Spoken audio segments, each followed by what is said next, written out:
네, 국내 증시와 미국 증시 연결고리 찾아보고 그 안에서 투자 아이디어 찾아보겠습니다. 오늘 이 시간은 헤르메스 스탁 하창원 본부장과 함께하겠습니다. 안녕하십니까? 네, 안녕하십니까. 네, 오늘 빅테크 기업들의 실적이 나오면서 좀 시장 투자 심리를 많이 악화시키긴 했는데 네. 이야기는 좀 많이 나올 것 같아서 오늘 그렇죠. 어떤 섹터 좀 보셨습니까? 저는 농업 관련된 쪽이랑 유가 네. 관련된 쪽을 봤는데 아무래도 이제 기술주들의 폭락이 굉장히 좀 강해지고 있었던 부분들이 네. 있고, 그다음에 이제 앞서 이제 특파원께서 말씀을 해주신 것처럼 이제 뭐 핵무기에 대한 그런 가능성, 그리고 뭐 코로나19에 대한 부분들과 경기 둔화, 그러니까 전반적인 이런 기조가 유지가 되다 보니까 아무래도 기술주의 좀 약세 흐름들이 나타나고 있고, 그에 따라서 이제 인플레이션 관련된 종목군들이 좀 좋은 모습이 나타났습니다. 그래서 뭐 유가도 뭐 WTI가 이제 급등이 나오면서 다시 한번 이제 석유 관련된 기업들이 좀 좋은 모습을 보여줬고, 이제 세계 곡물에 대한 우려가 계속적으로 나오다 보니까 이제 뭐 곡물 관련된 종목군들도 대부분 좀 좋은 모습을 보여줬습니다. 뭐 증시 자체가 워낙 짓눌리다 보니까 장 막판으로 갈수록 조금씩 뭐 조정이 나온 종목군들은 있습니다만 굉장히 좀 강한 최근에 조정이 나왔었던 그런 부분들과 비교를 해봤을 때는 굉장히 좀 견조한 움직임이 나타나고 있다라고 보시면 좋을 것 같습니다. 지금 우리나라 증시도 이런 곡물 관련된 종목군들, 그리고 그에 따라서 뭐 육개라든지 뭐 돼지고기라든지 관련된 섹터들이 굉장히 좀 부각을 받고 있는데요. 아무래도 우크라이나에서 이제 파종 시기를 놓쳤었던 부분들, 그리고 그렇기 때문에 이제 곡물의 생산량 자체가 굉장히 많이 줄어들 수 있다라는 우려가 확대가 되고 있고요. 우리나라뿐만 아니라 지금 국내외에 대한 이런 리서치 기관들이 이런 뭐 밀가격이라든지 주요 곡물에 대한 가격이 향후 뭐 1, 2년 내에도 계속적으로 좀 가격이 오를 것이다라는 얘기들이 나오고 있습니다. 무엇보다 우리가 지금 체크를 해봐야 되는 거는 파종 시기를 놓쳤기 때문에 다른 나라들에서 경작지를 조금 더 확대를 해서 생산량을 늘리려고 노력은 하고 있지만 주요 밀 생산국인 미국의 경우를 좀 들어보면 작년부터 가뭄이 일어나서 밀 생산량이 굉장히 좀 많이 감소를 했습니다. 뭐 주요 생산국이기도 하고 이제 수입국이기도 한 중국도 마찬가지로 홍수에 대한 이벤트로 계속적으로 생산량이 좀 좋지가 않았거든요. 그래서 기후 변화에 따라서 지금 경작지를 늘리는 것 자체가 생산량을 담보해주지 못하고 있는 그런 상황입니다. 그렇기 때문에 만약에 수확기까지도 사실 곡물에 대한 우려 얘기들이 계속 나올 가능성이 높고, 만약에 수확기에 이런 기후 변화에 따라서 생산량까지 감소가 된다라고 한다면 내년 수확기까지도 사실 이벤트가 굉장히 확대가 될 수 있고 곡물의 가격이 높은 상태가 유지가 될 수 있다라는 점 좀 참고를 해보신다라면은 이러한 대란이 단기간에 끝나기는 좀 어렵다라고 보시면 좋을 것 같고, 무엇보다 이제 곡물과 관련된 부분들은 우리가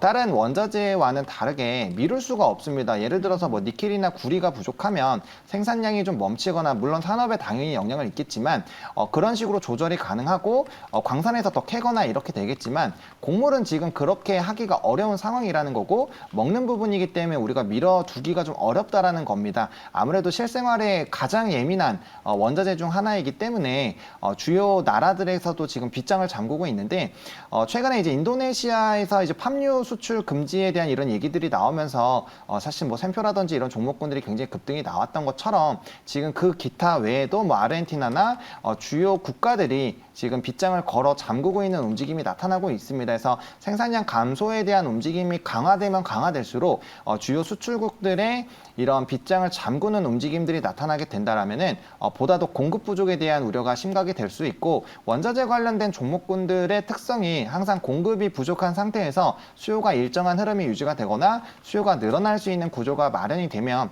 선물 가격부터 시작해서 가격이 계속적으로 상승하는 움직임이 나올 수 있기 때문에, 뭐 이러한 부분으로 본다라면은 이제 이런 뭐 곡물이라든지 인플레이션 관련된 종목군들은 계속적으로 좀 보셔야 되지 않나 보고 있고, 무엇보다 미국의 금리 인상에 대한 얘기들이 계속 나오는 것 자체가 인플레이션을 잡으려고 하는 움직임이고, 원자재 가격이 높아진다는 건 결국에는 최종적으로 소비자에게 전도가 되는 구조로 가기 때문에 결국엔 물가 상승으로 이어지기 때문에 이런 악순환의 순환고리가 계속적으로 또 퍼질 수가 있기 때문에 이런 기조에 있을 때는 원자재 관련된 종목군들은 다소 시세가 많이 높아졌지만 계속적으로 좀 관심을 가져보실 필요가 있겠다라고 정리를 드려보도록 하겠습니다. 네. 인플레이션 관련주 안에서도 말씀하신 대로 사료, 비료, 육계 뭐 여러 가지가 있는데 사실 뉴욕 증시 안에서 어떤 종목이 있는지는 생소하신 분들이 또 많잖아요. 네. 어떤 종목을 좀 주목하면 좋을까요? 사실 이제 뭐 많은 종목군들이 있는데 저는 오늘 번지 리미티드라는 종목을 좀 들고 왔습니다. 번지요? 네, 4대 곡물 회사 중에 하나고요. 좀 우량한 회사 중에 하나입니다. 일단은 1818년에 설립이 됐고 200년이 넘게 기업의 이런 영위가 되고 있는 부분이기 때문에 일단 메이저에 속하고 있다라고 보시면 좋을 것 같고요.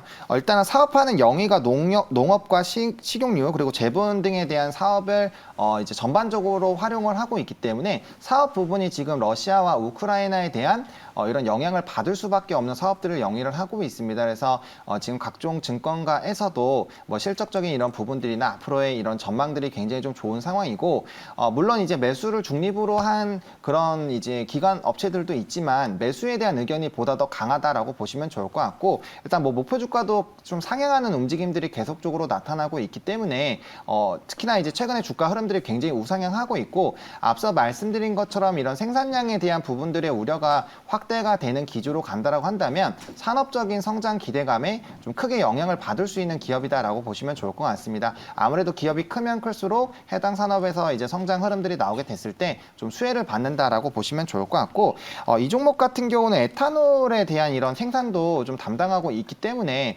최근에도 한번 이런 에탄올 관련된 부분들로 이제 에너지화에 대한 이벤트가 발생이 되면서 뭐 알코올 관련된 종목군들이 대거 급등이 나왔었는데 이러한 기조가 지금 미국 쪽에서 계속적으로 좀 유지가 되고 있기 때문에 뭐 에탄올 관련된 이벤트로도 충분히 좀 부각이 될 수 있는 종목이겠다라고 보시면 좋을 것 같고 또 이런 해당 미국에서 이런 종목군들 같은 경우는 뭐 가뭄이나 질병 이런 좀 세계 일부 지역에서 공급 부족이 많이 나왔을 때 굉장히 좀 큰 시세가 나왔었던 과거 전례들이 여러 번이나 있습니다. 그렇기 때문에 이 AMD라든지 뭐 이런 번지 같은 종목군들이 과거의 그런 흐름들에 따라서 긍정적인 기대감이 좀 형성이 될 수 있겠다라고 보시면 좋을 것 같고 그 다음에 이제 뭐 실적적인 부분이 좋다 보니까 뭐 배당이라든지 이런 추가적인 주주 환원 정책에 대한 기대감도 좀 생기고 있기 때문에 그런 부분들을 좀 체크를 해보시면 좋지 않을까라고 말씀을 드려보도록 하겠습니다. 네, 이렇게 뉴욕 증시뿐만 아니라 국내 증시에서도 지금 인플레이션 관련주, 이 곡물 가격 급등주가 튀어오르는 모습인데 전일만 해도 상한가를 기록하는 종목도 있었고 네. 테마주가 또 워낙 주목을 받고 있잖아요. 근데 그 네. 안에서 워낙 또 많은 종목들이 상승세를 보였기 때문에 네. 어떤 종목을 좀 주목해 보면 좋을까요? 네, 그래서 제가 좀 고민을 많이 해봤는데 저번 주부터 좀 많이 말씀을 드리고 있는 종목이 바로 이지홀딩스라는 종목입니다. 네. 이 회사 같은 경우는 이제 전거래일에 상한가를 갔었던 팜스토리, 뭐 우진비엔지 같은 이런 회사의 지주회사다라고 보시면 좋을 것 같은데 네. 그럼에도 불구하고 이제 전거래일의 주가의 상승이 거의 나오지 않았습니다. 그러네요. 일반적으로 자회사가 상한가를 가면 주가에 좀 상승 흐름들이 나오는데 일단은 그 외에도 뭐 마니커라든지 마니커 홀딩스, 기타 이제 이름만 대면은 다 아는 사료 곡물 쪽에 대한 이제 회사 자회사를 6개나 가지고 있습니다. 근데 최근에 증시 흐름을 보시게 됐을 때 사료 곡물 관련된 종목군들 뭐 6개부터 시작해서 뭐 정다운까지 정다운도 시간에서 좀 급등이 나오긴 했었는데 아마 오늘 또 이제 돼지고기랑 육개에 관련된 부분들도 좀 강력하게 시세가 좀 분출이 될 수 있을 것 같습니다. 그래서 이러한 기조가 유지가 된다라고 한다면 지주 회사로서도 굉장히 좀 기대감이 된다라고 보시면 좋을 것 같고요. 이 회사의 재무제표를 좀 보시게 된다라면은 지금 시가총액이 약 3,900억 원 정도에 해당하는 종목인데 매출이 2조 원이 나오고 영업이익이 1,000억 원대가 나오는 회사입니다. 그러니까 지금 이런 실적 지주 회사라는 부분을 할인을 하더라도 이제 실적 베이스로 봤을 때 굉장히 조금 주가의 위치 에너지가 낮다라고 좀 생각이 들고 있고요. 최근에 사료 곡물 관련된 종목군들의 이런 주가의 탄력도를 본다라고 했을 때 굉장히 좀 크게 상승을 하게 되는데 그 안에서도 이제 좀 후발로 따라가기에는 나쁘지 않은 종목이지 않을까라고 보고 있습니다. 물론 지금 현재 이제 전거래일의 조금의 이런 상승에 따라서 지금 단기 과열에 조금 속해 있기 때문에 보통 일반적으로 단기 과열 종목으로 들어가게 되면 이제 수급적인 부분에서 이제 30분마다 한 번씩 거래가 되기 때문에 수급적인 좀 이탈이 발생이 되고 그에 따라서 약간의 좀 가격 조정이 나오긴 하지만 뭐 가장 최근에 이제 과열 종목으로 들어갔었던 금강철강 같은 경우도 뭐 실적이나 이런 베이스로 굉장히 좋았기 때문에 과열 구간은 좀 눌렸지만 그 이후에 굉장히 좀 큰 폭으로 상승이 나오면서 그 부분들을 더 상쇄하는 상승폭들이 나왔거든요. 그래서 이지홀딩스도 좀 그와 흐름들이 유사하게 좀 가지 않을까라고 보고 있고요.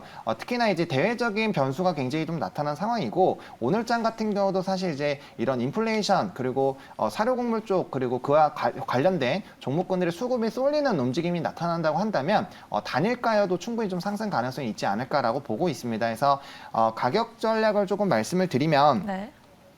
일단은 매수는 5,500원까지 좀 분할로 접근을 해보시면 좋겠다라고 말씀을 드리도록 하겠습니다. 단기 과열일 때는 조금 단기적인 조정이 나올 수 있기 때문에 5일2평선과 11일평선 사이로 조금 이제 분할 매수 관점으로 접근을 해보시면 좋겠다라고 보고 있고요.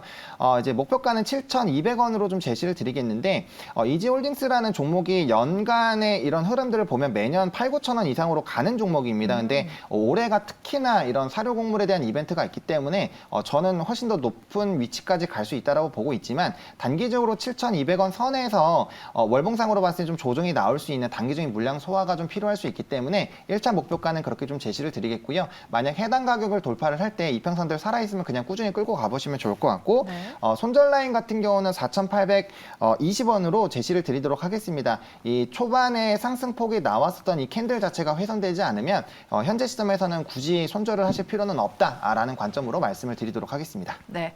급등을 보였던 여타 인플레이션 관련주 대비 많이 가지 못했던 이지홀딩스 알려주셨습니다. 가격 전략까지 잘 참고해 보시기 바랄게요. 오늘 마켓식스 함께 하신 분은요. 헤르메스 스탁 하창원 본부장이었습니다. 말씀 고맙습니다. 네, 감사합니다.